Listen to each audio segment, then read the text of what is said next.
大家好，Ivan 啊，今日會講下咧，今日嘅新聞嘅焦點就係聽日報紙一定頭條啦，講緊呢個康城嘅開題灣一客15食啊，相信係破咗呢個月嘅最多客量成嘅，即係勁過西比客。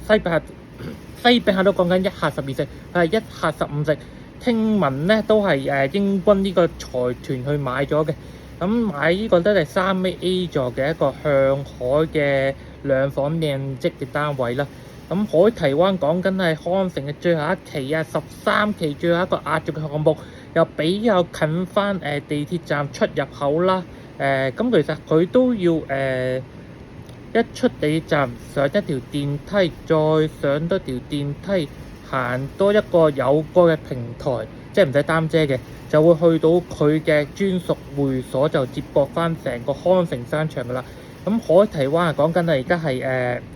嘉里啦、信和牽頭，再加招商局同埋港鐵合資嘅一個項目啦。咁係壓軸住一期13期項目，講緊有招商局，即係都有少少內地嘅資金去支持嗰個項目啦。咁相信因為其實都係想國內嘅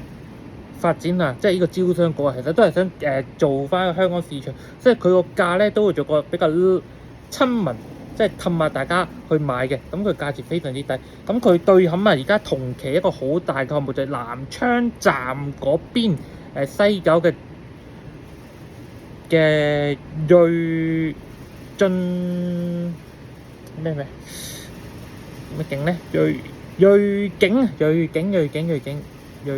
係啦，瑞景個單位嘅。咁瑞景都好嘅，但係佢就唔係站上蓋啦，冇商場啦。咁我覺得佢會所兩個都不相伯仲嘅，兩個都正。咁我講翻海堤灣呢個會所啦，佢講緊有室內泳池同埋室外嘅泳池嘅，咁係無邊際啦，同埋好似 Sea to Sky 咁樣都係一個無邊際泳池啦。佢又好似 Sea to Sky 咁樣咧，有專屬嘅出入口落翻去嗰個海濱長廊嘅。咁所以如果大家有買或者有睇開有留意開 Sea to Sky 咧，咁都會對佢嗰個專屬出口係直接去到呢個海濱長廊，即係佢除咗有個出口係經商場出，呢個出口咧係落翻去地面去翻海濱長廊。而成個康城嘅13期項目裏邊，就係得 Sea to Sky 同埋呢個海堤灣先有呢個雙出入口。咁for所有住戶啊、用戶啊，都能夠享用到個海濱長廊，唔使專登兜商場兜一個跨先至落到去個海濱長廊嘅。而海濱長廊就可以直接行到去將軍澳南區豪宅嗰段嘅。咁嗰度有Donkey 啦，同埋嗰度嗰個飲食啊各方面啊都好吸引嘅。咁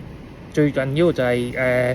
嗰個生活嘅配套啊，講緊如果你中意康城咧，同埋將軍澳呢個項目，呢個地方呢個環境咧，因為佢係主張咧，你係一個無車嘅城市嚟嘅，咁你去踩單車啦、放狗啦，即係冇乜二氧化碳，同埋臨海嘅地段，咁個空氣非常之好嘅，咁都係優質嘅生活。咁講緊成個康城啊嘅平均年齡層都係38歲嘅中產。所以呢個項目啊，好吸引所有香港咧新一代嘅一啲出嚟做咗嘢，有翻咁上下錢，會要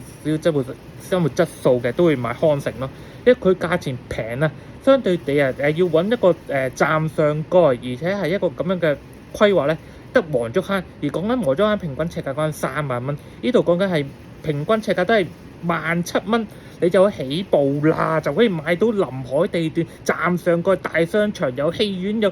溜冰場，仲有海濱長廊添啊！咁佢隔離仲有啲名校啊，例如法國學校同埋一個斯貝禮嘅。咁